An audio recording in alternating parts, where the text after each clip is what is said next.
Hi there, welcome back. We've got a pretty interesting piece of equipment here today. This is actually quite an unusual amplifier.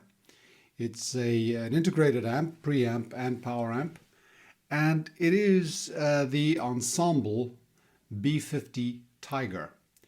Also sold originally as the Solen B50 Tiger, I believe, because it was designed by the Solen guy. That's about all I know about it. I know that these things were basically very, very sought after and hand built, I believe. And we are going to try and sort out a little problem that happened here when the owner switched it on after quite some time of inactivity.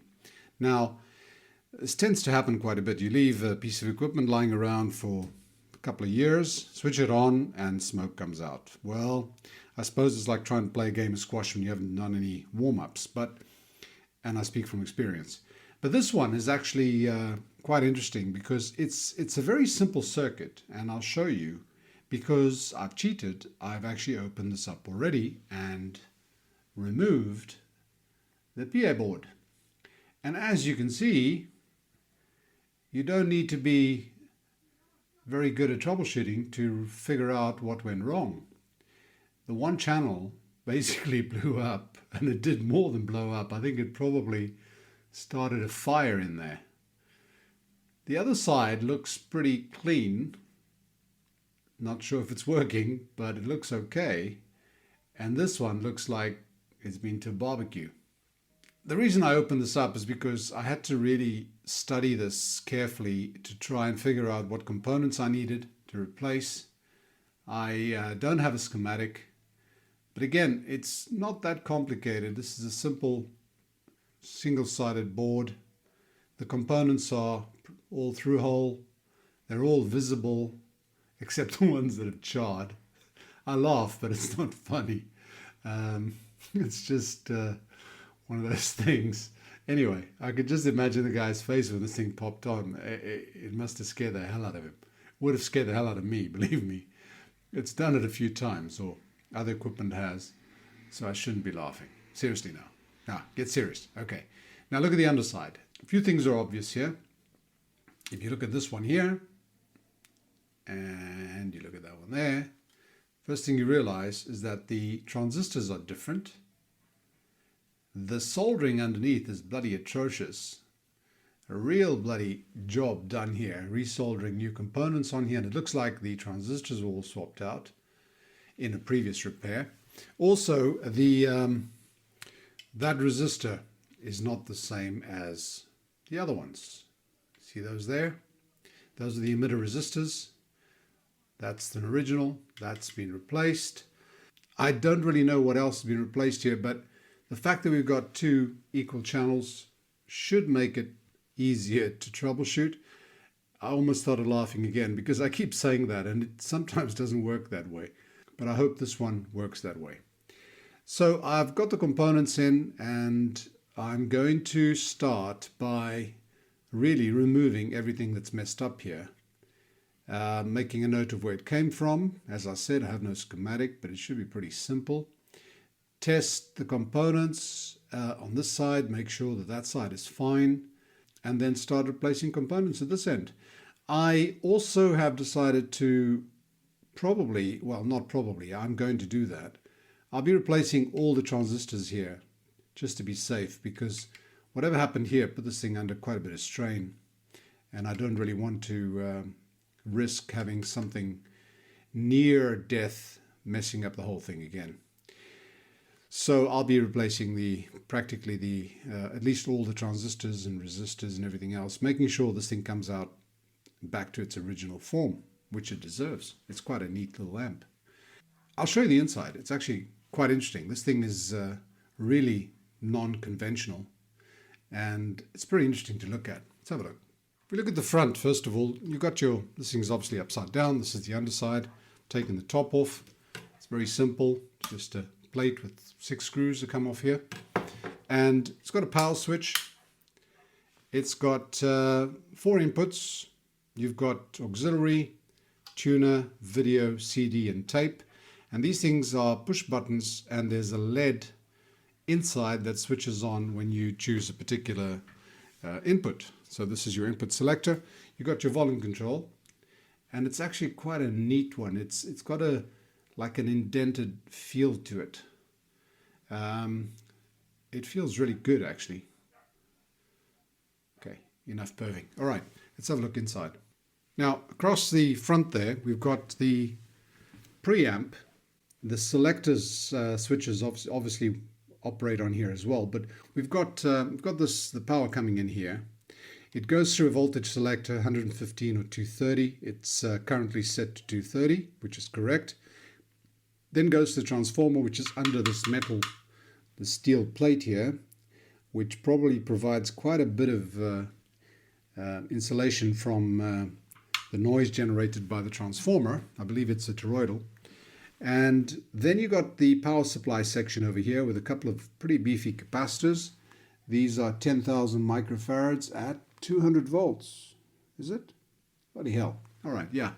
And the reason this has got a high voltage output is because it has a tube preamp.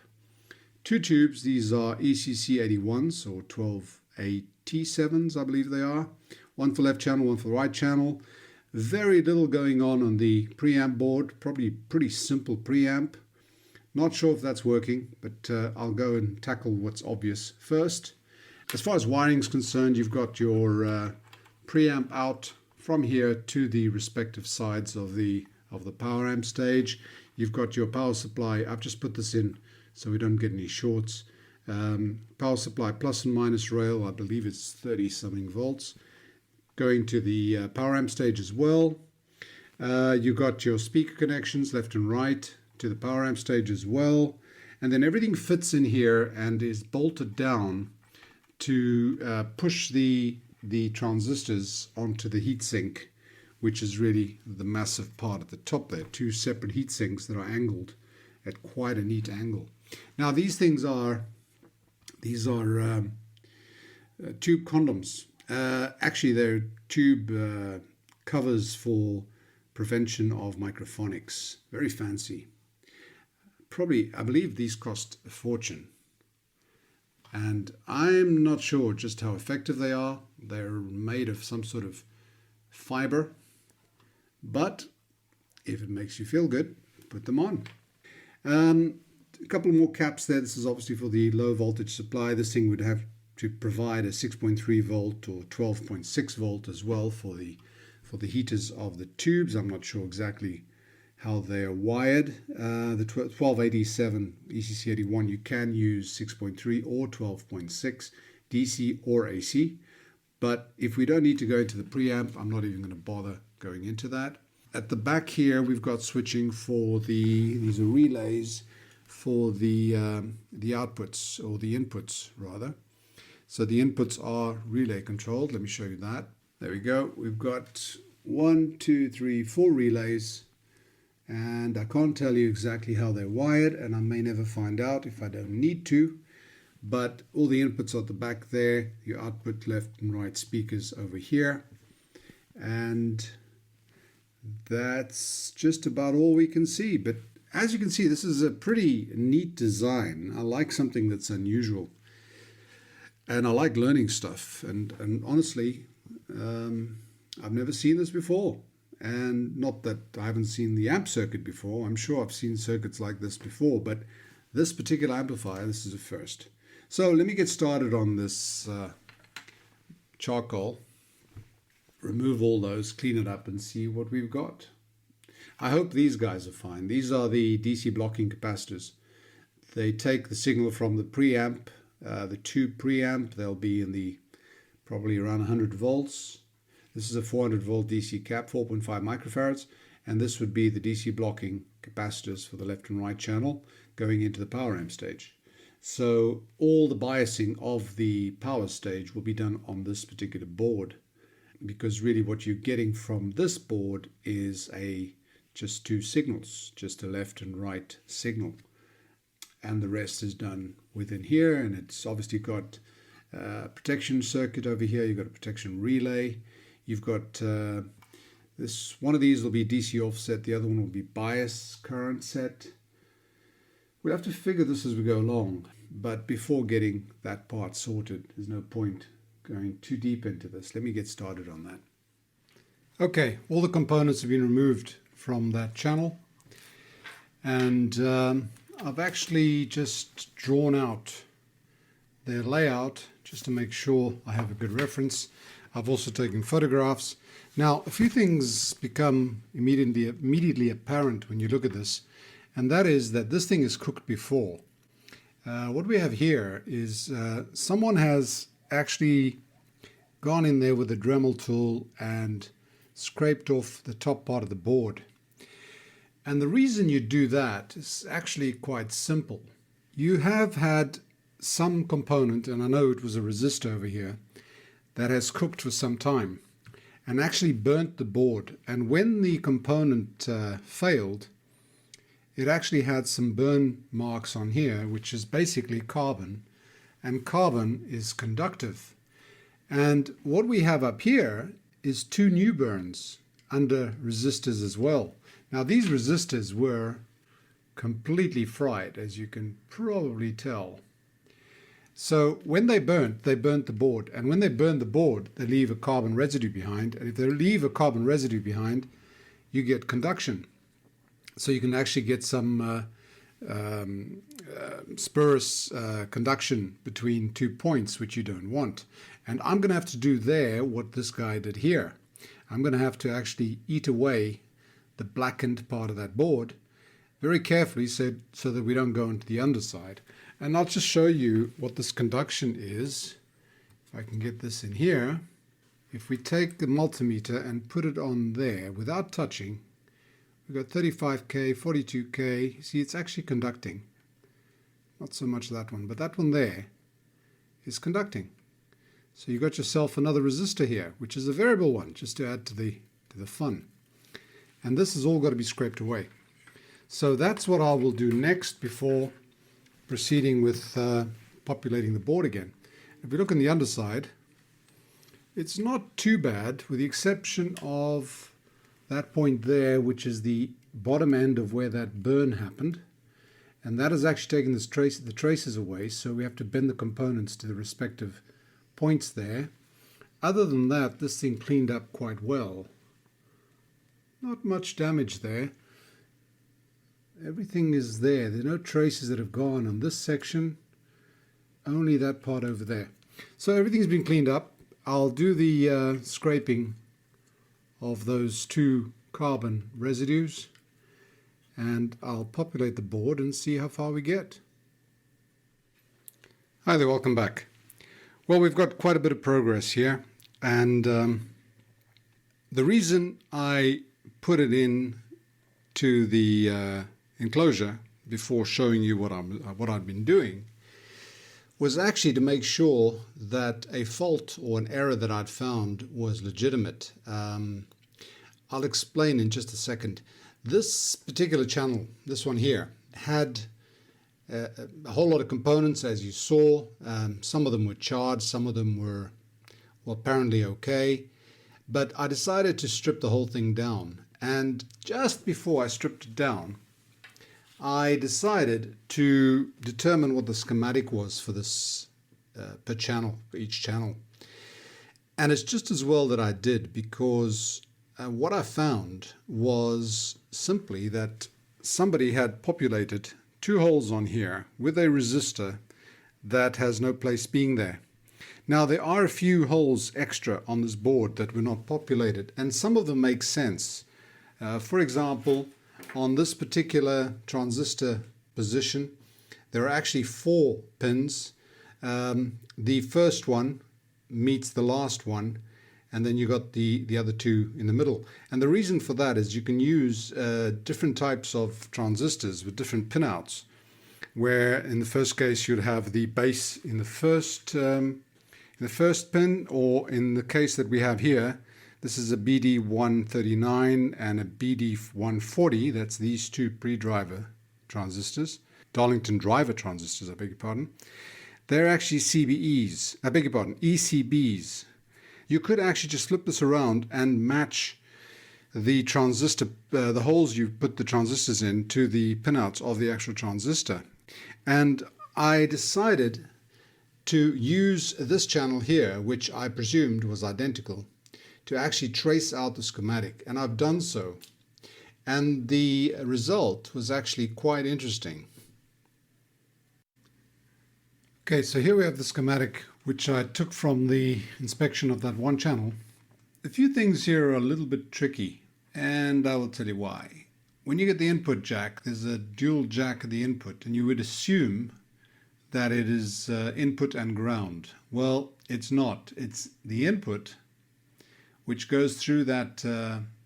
That's not a 0.1. Sorry, that's a 4.7 microfarad capacitor, and it goes into here. That's a 400 volt capacitor, because this input's coming from a tube preamp, which this would probably be from the anode of one of the triodes, so it'll be in the hundreds of volts or over 100 volts. So you've got this decoupling capacitor or coupling capacitor to block the DC, and then you've got a feedback resistor which then goes back into the preamp. So there's obviously feedback, and this feedback comes all the way from the output over here. So that is something to be wary of if you just think that's input and ground. The ground is actually through the power rail. There's those three connectors at the bottom. You've got ground plus supply minus supply. I measured about 34 volts, 34 point something volts, plus and minus. They've got a capacitor, a 0.1 microfarad capacitor film cap, just to cut off the very highs at the output. Then you've got the usual Darlington arrangement with a BD139 and a tip 35C on that side, and you've got a BD140 and a tip 36C on that side. These have got 100 ohms to the output, so this is a Darlington pair, 100 ohm base resistors over there. And then this goes to the current sink source, which establishes the bias condition for these two sets over here. And what you have is you've got this arrangement here, which is pretty typical in current source, current sinks, and with BC 556 Bs, actually, not As, but never mind, with a 470 ohm emitter resistor over there, which establishes, so you've got supply, because of that junction there, you've got minus 0.7 volts, and there minus 1.3 volts, 1.4 volts, and that establishes a fixed current going through there, and that sets the condition for the bias at that point and that point, which then biases these two and then those two, and therefore you get your bias setting, and you establish your quiescent current that way, your idle current. The reason you can establish your idle current is that although this one is fixed, that one there is actually adjustable. You've got a 330 and a 220 trim pot. So you can actually adjust from below 470 and above 470 to establish an acceptable idle current, which I'll discuss in a second. Then over here you've got your offset voltage condition. So this transistor, those two fixed resistors, and the trim pot actually allow you to set the offset voltage at the output. These resistors aren't the right value. I just drew this up very quickly.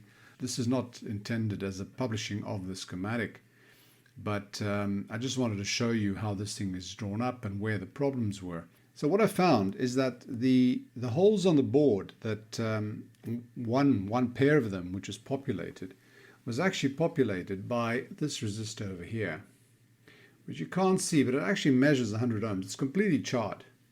It's seen better days. And the holes on the board are actually to allow you to put a component between this point there and your negative supply, and between that point there and your positive supply there, which is exactly what somebody had done. Somebody had put a 100 ohm resistor only on the one side, not on the other side. I believe they put it on this side here. They put a 100 ohm resistor across there, across that resistor transistor setup. They put a 100 ohm resistor across there.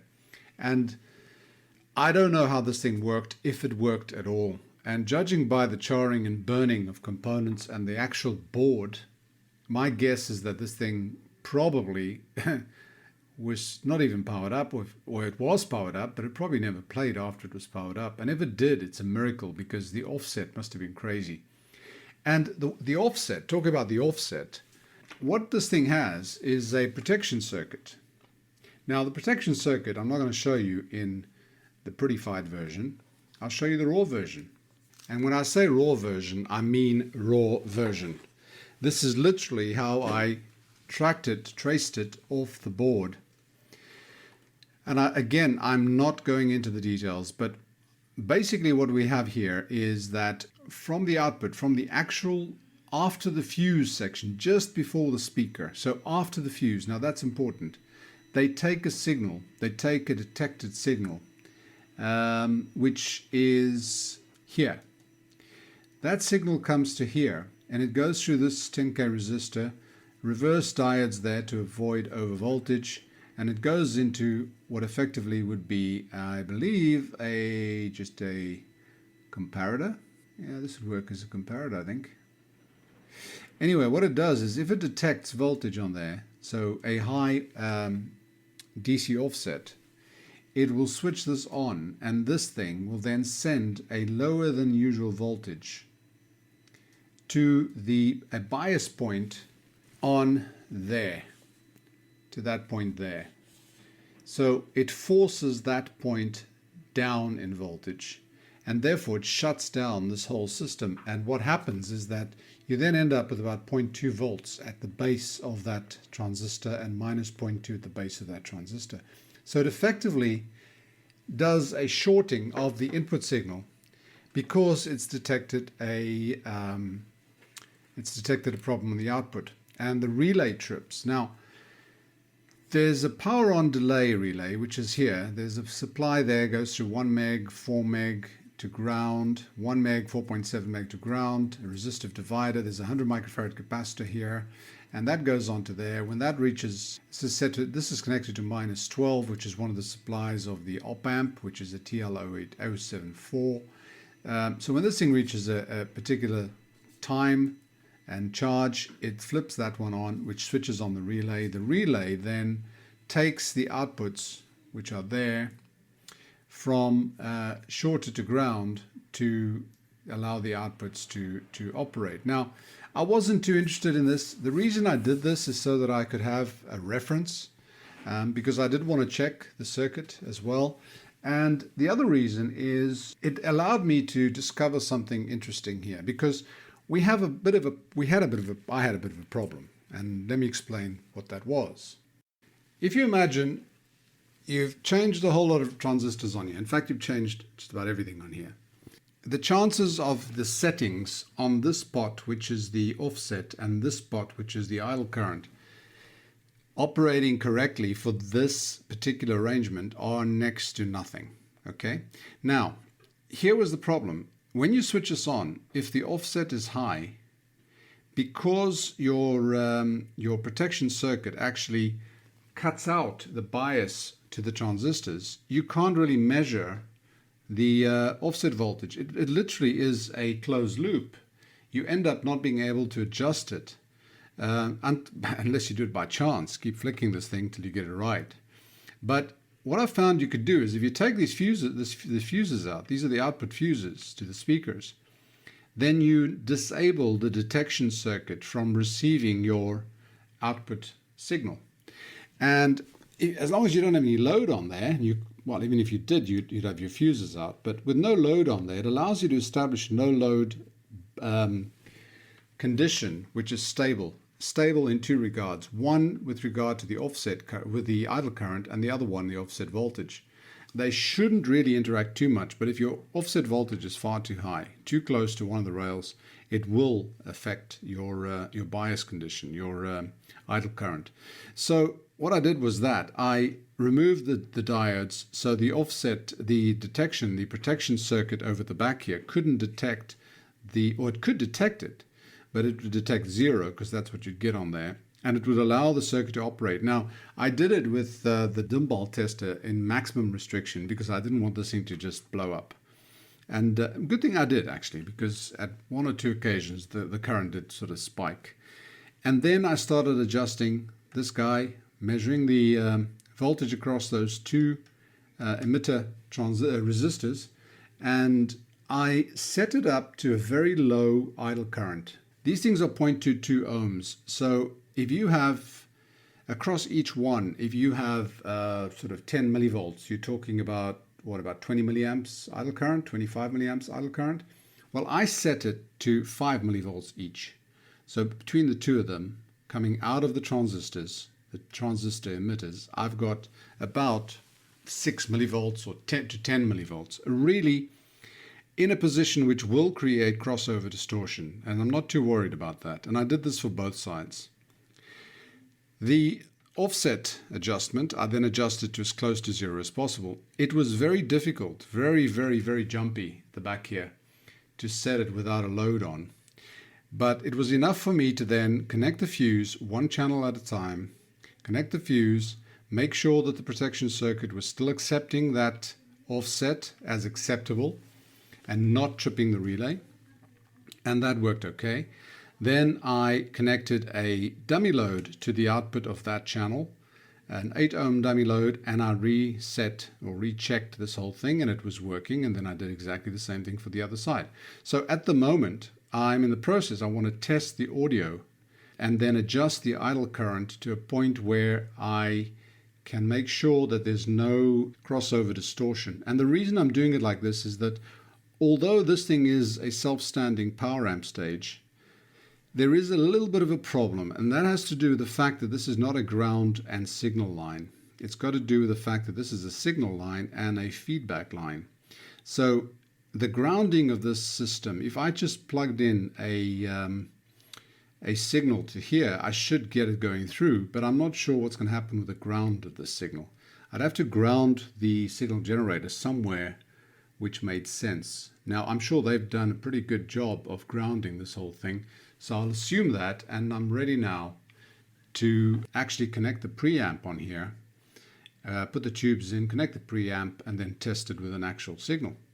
So let me do that, and then I'll show you what we've got. Right, what we've got here now is we've got the signal generator connected to the CD input at the back there. I've got a 1 kilohertz sine wave on there with it's about 300 millivolts RMS.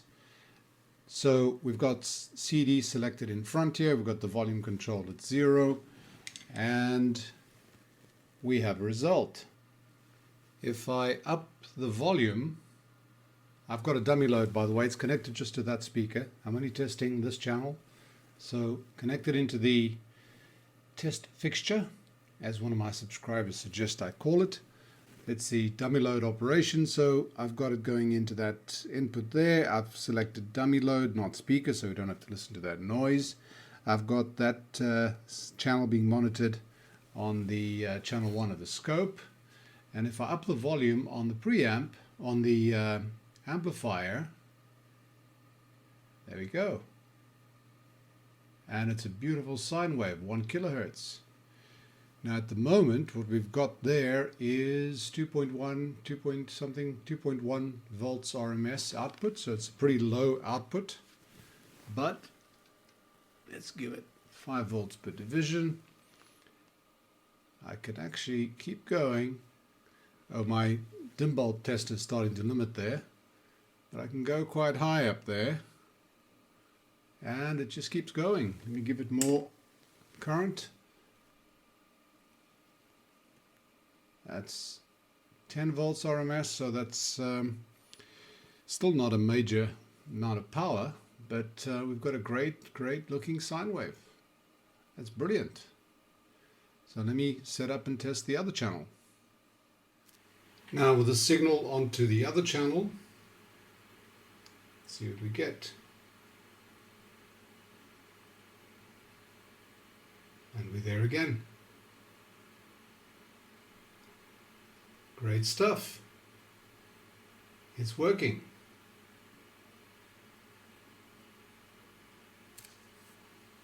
I'm happy. I've got to mess around, or rather do the final adjustments on the idle current. I think I'm probably going to give it 40 milliamps on each channel, readjust the offset, and then I think we're a go. I'm happy. I'm really happy. Okay, both channels, left and right, blue and yellow traces, and they're following each other. And what we noticed is a slight difference, and it happens at the pot, between the left and right channel. And we can see it when we are there. They're basically exactly the same amplitude, and then when you go one click further, the yellow starts exceeding the blue channel by just a bit. So this is obviously a pot problem, if you can call it that. It's a very slight difference, not much at all, but there's obviously a problem between the two poles of the pot, which is a stereo pot, where they don't track each other exactly, which is why you get a slightly different amplitude on the one than you do to the other one. So yeah, you can see a big difference there actually when you go up over a certain amplitude. There's one other thing it could be as well. I know this is the pot because it does make a difference from that point to that point, and it's literally one click on the potentiometer on the volume control. So the other thing it could be, I mean, there is a slight difference there as well. It could be the tubes. This uses the two ELL ECC81s, I beg your pardon, and they could well be slightly different in terms of condition from one to the other. So that could be what's causing the slight mismatch in gain that we're getting. Because the loads are exactly the same. They're two dummy loads, 8 ohms. There's absolutely no difference between the condition of one and condition of the other.